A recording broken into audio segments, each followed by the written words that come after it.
So Steve Borthwick has named his squad to take on the All Blacks in the first test. All Blacks versus England, Forsyth Barr in Dunedin. How good? Strong squad named. Biggest question, is it strong enough to beat the All Blacks in New Zealand? While you're here, hit that like, subscribe. Let me know in the comments what you guys think of this squad. Strong enough to beat New Zealand? That's my biggest question here. What do you guys think? Let me know in the comments. Hit that subscribe. Let's get into it. So we'll read out the squad. We'll read the forwards first. So Joe Marler, Jamie George, Will Stewart in the front row. In the second row, we've got Maro Itoje, George Martin. And the back row, Chandler Cunningham South, Ben Earl, and Sam Underhill. In the backs, we got Alex Mitchell and Marcus Smith in the halves. In the centres, Ollie Lawrence, Henry Slade, and back three of Tommy Freeman, George Furbank, and Emmanuel Faya-Waiboso. On the bench, Theo Dan, Finn Baxter, Dan Cole, Alex Coles, Tom Curry, Ben Spencer, Finn Smith, and Ollie Slightholme. Strong squad. I'm going to start with the forwards first. Very strong forward pack. England have been known to be strong up front, just physical, grinding, really staying in the fight. Love first phase, so dominant with their lineouts, dominant with their scrums. Obviously, dominant in that regard in getting their own ball. So their own ball that's a given. They will keep on to their own ball, but dominant in the sense of disrupting the opposition's ball as well. So that's something that one of their focus points, I think, will be in this game is, yes, obviously getting all of their set piece, so their first phase ball, so of lineouts and scrums, but then disrupting the All Blacks first phase ball as well. You got guys like Itoje and Martin that can really jump in the lineouts. Cunningham South is also an option in the lineouts there. Itoje, one of the best and has been for a very long time at disrupting lineouts and getting his own lineout ball as well. So that's something that they'll look at targeting as well. I think with the rucks, ruck time, you have someone like Underhill and Ben Earl in there, both very strong tacklers as well, but at ruck time, just nuisances around the park. Engines on them, can play for a full 80, 85 minutes. Even someone like Itoje, really good at disrupting the opposition's ball, really slowing that ball down. Looking at the backs, obviously it's Borthwick's rewarding players that have done really well in the Premiership. And I'd really love to see how Marcus Smith handles this now. It's kind of, yes, he's been having that to and fro battle with, obviously Farrell has been there for a long time. George Ford's been there for a long time. But now Marcus Smith, it's been given like, this is your team, mate. Run the show. Show us how you can direct us around the park, how you can still keep your own style of flair. He's got a good attacking game. Marcus Smith does. He sets up players really well. But now it'll be more around his game management on the biggest stage, the toughest stage as well in New Zealand. How can you move and maneuver this team, this English side around the park? But then how can you counteract New Zealand's kicking game, their attacking game? Because it's a game of chess at the end of the day.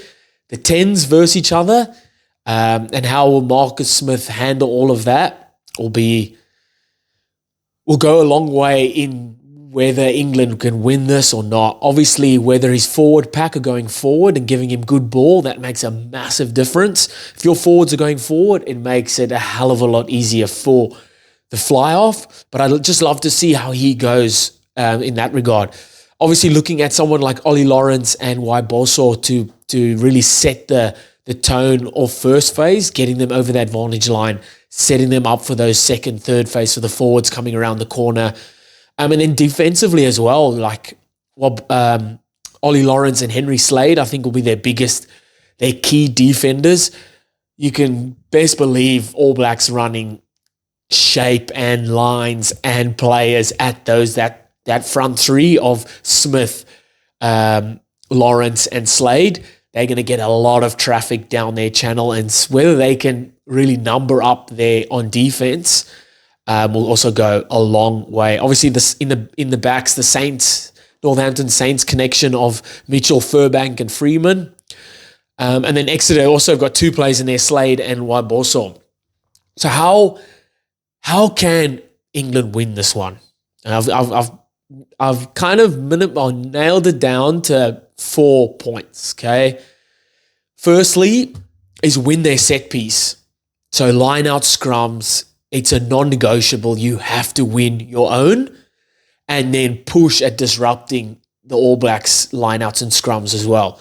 So win your first phase, dominate scrums, dominate lineouts. It'll go a long way in winning this game. 2, slowing down All Blacks ruck. All Blacks forever have really crushed teams with how quick their ball is. Their presentation, so getting tackled, presenting that ball beautifully, and think quickly. Aaron Smith just boom, off the base, boom, service, boom, the ball's there, boom, boom, boom. So All Blacks really strong in tackles, but their ball presentation is fantastic. And that goes like credit to their ruck technique, their clean out technique. So if you can get guys to slow that down, so your Underhills, your Ben Earls, Itojes, to really disrupt that ruck time. Even George Martin is good at that. Disrupt All Blacks ball at ruck time. It'll go a long way in beating the All Blacks here. So really slowing their ball down. Kicking well, so that's the third one. Kicking well, your exits, super important. And especially after you've scored points, get that ball back and get it out of there. The last thing you want to do is playing against the All Blacks, trying to play out of your own half. Get that ball out of there, get field position, and play down that side of the field. So strong exits, attacking kicks as well. So really trying to find grass. 50-22 is a good option. But even when you're kicking up and unders, I'm guessing Alex Mitchell, Marcus Smith, England have got that style of kicking the up and unders and really applying pressure like that. So contestable ones. But I think that line speed, that kick chase will be super important as well. So good kicks, good kick chase, staying connected and making those first up tackles. And then chancing your arm is the fourth one, I feel like. You're not going to beat the All Blacks in New Zealand by kicking penalties. Yes, you might win the game by kicking a penalty, but you're going to have scored 2 or 3 tries before then. You're not winning a game just by knocking over penalties. Yes, it's good for applying scoreboard pressure and so on like that, but you're going to have to score some tries and really chance your arm here. I think England's forwards can match it with All Blacks forwards, but it's whether the backs, can they create opportunities? Can they take those opportunities? Can they finish? Can they defend? And then can they outplay the All Blacks? Can they outsmart them with their first phase moves or their second phase moves, or securing their ball down the edges? That's another place where All Blacks like to attack rucks, is really out on the wings, where you're most vulnerable. So I feel like England's forwards can match the All Blacks. Yeah, again, I don't know the All Black squad yet. I feel like they can match them up front, but can the England backs match the All Blacks backs? And that'll be the big one here. So there's a few things in there. Can England do it? That's the big question. Again, I haven't seen the All Black squad yet. Let me know what you guys think in the comments. I can't wait for the series to kick off this weekend. Oh, man. Let's go. Let me know in the comments what you guys think. Hit that subscribe, and I'll see you next time. Bye.